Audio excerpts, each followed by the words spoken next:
You're listening to This Is My Side Hustle. The tips, tools, and advice you need to optimize your life live here. If you're looking to unlock the secrets to additional income by engineering your choices around your ideal lifestyle, you're in the right place. Stay tuned and join us as we unpack unconventional ideas and methods to give you more freedom and flexibility. Let's escape the rat race together and live with intention. Let's learn how others are making it pay with their side hustles. Hey everyone, and welcome to episode 18 of This Is My Side Hustle. Today I'm going to be talking about how to avoid lifestyle creep. Now, if you don't know what lifestyle creep is, it's essentially when your income starts to go up and so does your spending. So avoiding lifestyle creep is learning how to keep your spending the same while saving more as your income goes up. So it's basically like if you were to get a $1,000 raise per month, instead of spending that $1,000, you would use it to pay down debt or save. You wouldn't start to perhaps make lifestyle choices such as buying a more expensive car or going out to eat more. It's keeping your lifestyle within a certain range, even though you're making more money. Now, it sounds like it's easy to do, but it's actually a very difficult thing. I know I personally struggle with this. When you get to a more comfortable spot and you see a much larger cushion and you're feeling like you have some wiggle room and you start thinking about all the ways you could spend your money, it's difficult to do when it's difficult to stay on track when you've perhaps not purchased things in the past that you really wanted, or you feel like you somehow deserve it now because you're making more. And there's something to be said for going ahead and putting aside a little bit of extra discretionary spending money. But if you've got debt, or you're not where you want to be at, or you're not on track for your retirement funds, then avoiding lifestyle creep is really what you need to do. So let's dive into some of the ways you can do that. The first thing you need to have is a budget. Now, it's hard to have a budget if you haven't been already tracking your spending.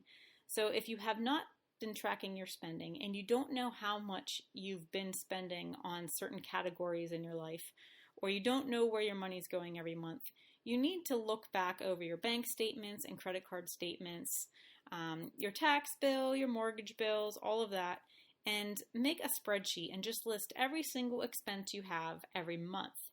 Then what you need to do is you need to take a look at annual expenses, things that you don't think about until they're right upon you, such as new tires for your car or a significant home upgrade, or even routine home maintenance things that maybe only happen once a year or once every few years, like updates to your furnace or just routine maintenance that you have done on your air conditioning unit or getting your septic system pumped. Various things like that only come up once per year. You need to then list that out and then divide all of those purchases by 12 to see what money you need to set aside for those categories per month. Now, some people like to take it a step further and they have separate savings accounts for large purchases. That's fine if that's the way you want to do it. I personally don't like to do it that way. I track things so consistently and in such a detailed way that I know exactly how much I need to leave in my account for all of the different things that come up annually. But if you feel like you're not going to be able to keep track of that, then I do suggest splitting it up into separate savings accounts for things that you have to pay for once per year. So once you've got that, you can take a look and you can easily see where you're perhaps overspending. It becomes pretty clear if you thought you were spending $500 a month on groceries and you realized you were actually spending $1,000. Figure out ways that you can reduce that. Could you shop somewhere else? Could you use coupon apps and things like that that would at least help buffer that a little bit? Could you perhaps start meal planning so that you know ahead of time what things are going to cost? Could you substitute various foods for others that are perhaps less expensive? Could you, maybe buy organic for the dirty dozen, but skip it for the rest? Think about things like that. Definitely take a look at things that you don't really think about, purchases at perhaps convenience stores or gas stations, or eating out is a big one. Do you spend a lot eating out on alcohol, which is usually taxed additionally, or could you just switch to water when you're eating out and save $20 a meal or more, easily more than that? So it definitely helps to take a look at what you're spending excess money on. I know when I started to do this several years ago, I noticed I was spending a lot of money at home decor stores. So I would go into a home decor store and I would buy some little knickknacks or things like that I really didn't need, but I really liked. And it was adding up, and I thought, this stuff really isn't that important, and I shouldn't probably go into these stores. Other things are, I try not to purchase things that I know I'm going to eat a lot of that really isn't good for me. So there's certain things that I love, and I could eat candy all day long, or I used to. Now I'm not really into sugar at all. In fact, it kind of makes me sick, which is probably a good thing. But the only reason I got to that point is because I just didn't buy it anymore. I wouldn't let it in the house because I figured I'm not going to go make a special trip to the store to buy this. So there's certain things that if you go to Target and you end up spending way too much money, and too many people do that, don't go to Target. There's other places you can shop for things. Or if you have to get something at Target, order it online. Plan ahead. Think about your spending habits. Think about your triggers for spending money, and then see where you can cut back. Obviously, if you need to, refinance your home, if you bought your home and the rate was above 4%, you could probably refinance that right now for less. Or if you've got an adjustable rate mortgage, you definitely want to get a fixed rate and refinance that while rates are low. If you've got a big, expensive, gas-guzzling car that's in a lease, or you purchased it new and it's costing you a lot of money when you could get by with something that's several years old and just as good, or perhaps a hybrid or a better gas mileage car, then do that. Think about, do you really need all the space in your car that you use? Do you really need the constant four-wheel drive? Or could you get away with something else? Those are just a couple ways you can look at things that you could cut back on. I also do have a download at makingitpaytostay.com/save that you can get 52 tweaks a week, ways to save thousands in just 1 year. And each of them usually only take a couple of minutes. They're pretty quick. They're easy to do and implement, and little changes can add up big time. Another way you want to avoid lifestyle creep is by automating your retirement savings. Now, this is one area that I've done a blog post about that I disagree with Dave Ramsey about. He really advocates people paying down their debt aggressively before saving for retirement. I don't necessarily think you should do that. I think you should always be saving something toward retirement, because some people have a whole lot of debt and it's going to take them years and years to pay it off. And if they completely put off saving for retirement during that time, they're losing out on the compounding interest that comes over time. So even if you start out with 1%, or even if you only start out saving whatever your employer matches in your 401k, then do that. At least save what your employer matches, because it's free money. Put it in there. Just automate it, forget about it. And I also recommend, in order to avoid lifestyle creep, and by saving additional into your retirement account as your income goes up, is to set it at a percentage of your paycheck rather than a set amount. Because here's the thing, if you set your retirement savings at, let's say, $500 per month, and you then get a significant raise, Well, that raise, you're not saving a percentage of that new money coming in. Okay, you're still at $500. And yes, you can change it if you remember, but most people aren't going to do that. They're just going to end up frittering that money away or spending it on something else. So I suggest setting your percentage of your pay to match whatever your employer matches if you're just getting started. If you can afford it, then definitely set your percentage of your pay to max out your 401k, and then automate a Roth IRA fund as well to max that out for the year and make it a percentage, if that makes sense, rather than a set dollar amount, because that way it'll keep going up and up. Although once you max it out, you can't really do much more with that, but you could then take a percentage of your pay going to a savings account or something. So you could put it in your budget that every month or every paycheck period you set aside to go to a separate savings account if you've already maxed out all your retirement accounts. Or you could open another investment account and so on and so forth. But if you do it as a percentage, then your percentages or the amount will keep going up as your income goes up. So that's another way you can avoid lifestyle creep and still be saving for retirement. Another thing you can do is stop hanging out with people who overspend. Now, you might not think they're overspending, and it might seem to you that they can afford it and everything, but you really don't know people's financial position. If you feel like you're hanging out a lot with people who are spending a lot on things that you don't value, then perhaps cut down your time spending with them at things that cost you money.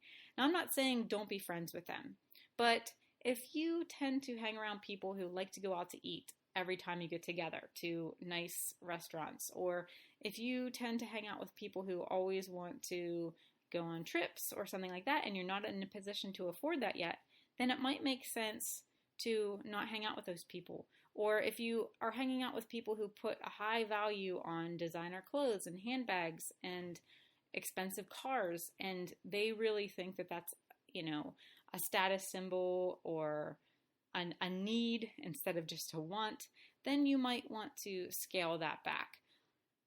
Definitely don't, just hang out with people in your own income, because you are the average of the 5 people you hang out with the most. But what happens with that is you also tend to spend about the same amount as the average of the 5 people you hang out with the most. So if the people you're hanging out with don't really have good spending habits or seem to buy the best of everything or the latest and greatest of everything, and that's just the way they live, then you might want to reevaluate that.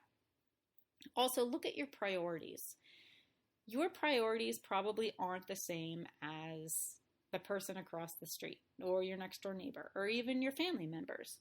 Don't try to keep up with the Joneses. Some people really place a high value on a new expensive home and brand new cars every 2 to 4 years and other things that really might not be important to you, but you feel like you have to do it in order to keep up.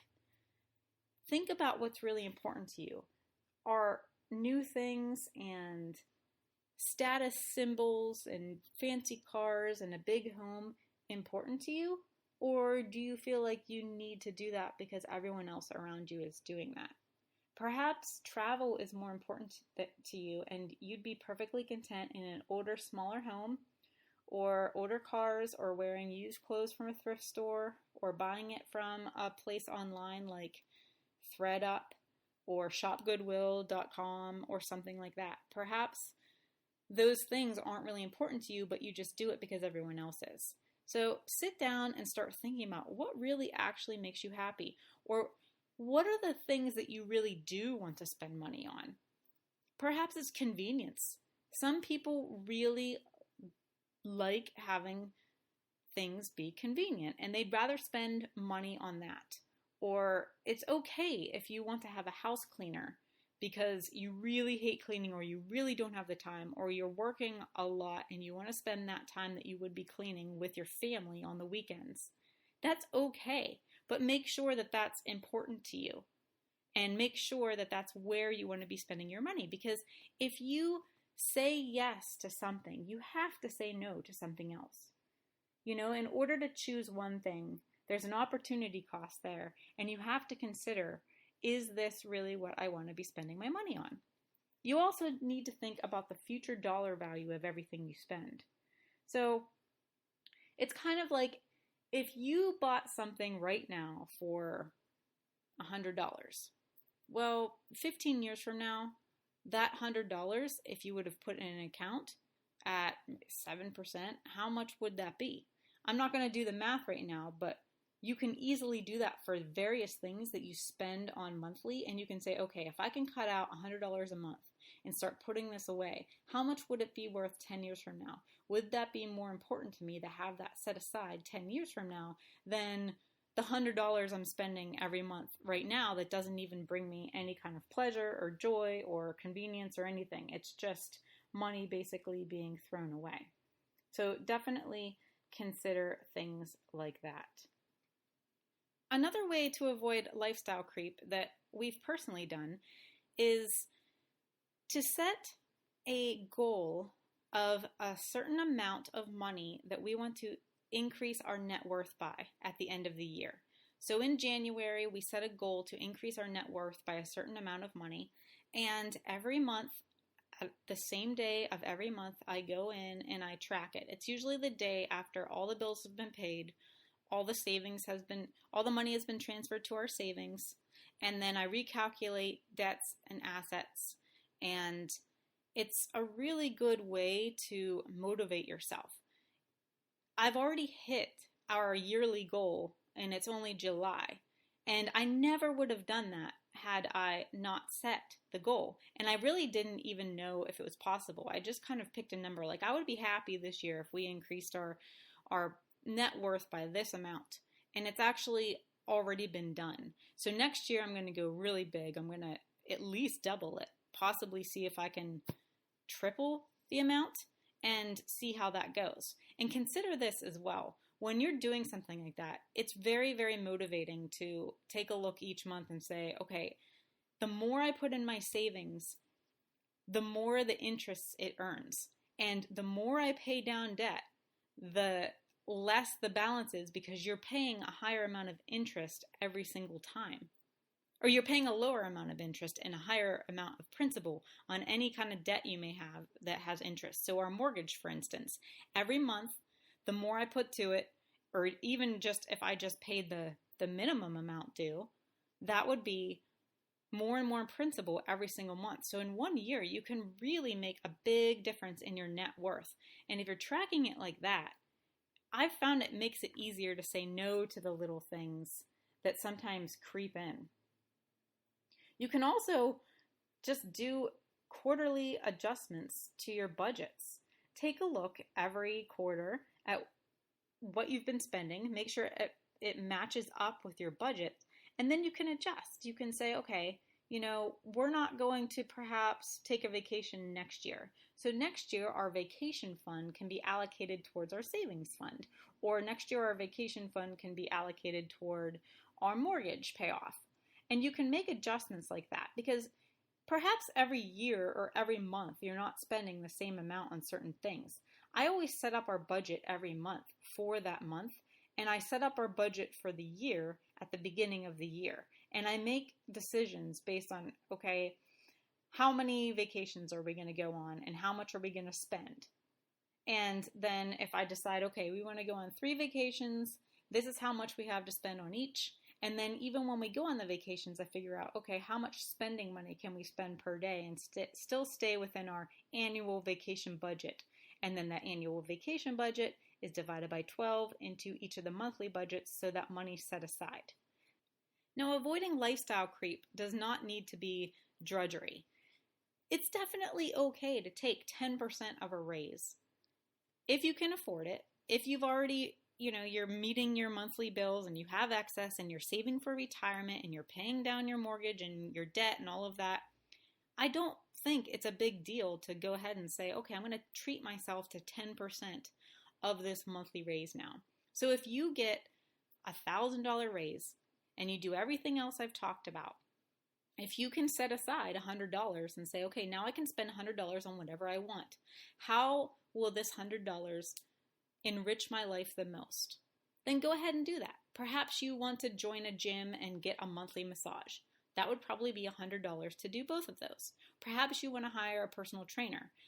That you could probably only get a personal trainer for 1 or 2 times, but maybe that's what you need. Maybe you need accountability and you want to get in shape.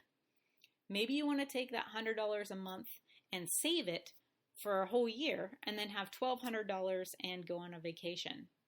There's definitely ways that you can treat yourself. You don't have to put every single penny of that back into savings or onto debt. I feel like sometimes people get burned out by trying to do too much at once or by restricting themselves too much that they don't even enjoy it.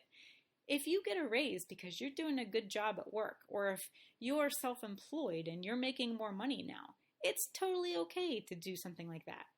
Of course, you want to also consider, could you use that money to better yourself and make more money? Could you use that $100 a month to buy a course or enroll in a mastermind or buy more books or some software or something like that that would allow you to charge more? This is specifically probably for self-employed people though, or people who have online businesses or are business owners, but definitely consider something like that. Investing back into your own education, upskilling yourself, then makes you more valuable. Then you can charge even more. Then you have more discretionary income and more savings. If you are self-employed, and I did want to mention this before, but I forgot, you can open a solo 401k and designate that, even if you're a sole proprietor, you can designate that as your own solo 401k program. You do not have to be an employee in order to have a 401k. And anyone can have a Roth IRA. So even minors can have Roth IRAs in their names under their parents or under their parents' name. You can even do something like that. If you happen to own a business, you can hire your kids for a reasonable amount. Don't do something crazy and pay them, $30 an hour for taking out the trash, but pay them a reasonable amount, maybe minimum wage up to $10 or $15 an hour to do things that are appropriate for their age level. Set that money aside for them, put it in a 401k, a Roth IRA for your children. And then you can get tax breaks for doing that as well. So those are some ways self-employed people, or if you have a side hustle or something like that, can make some of these ideas work as well.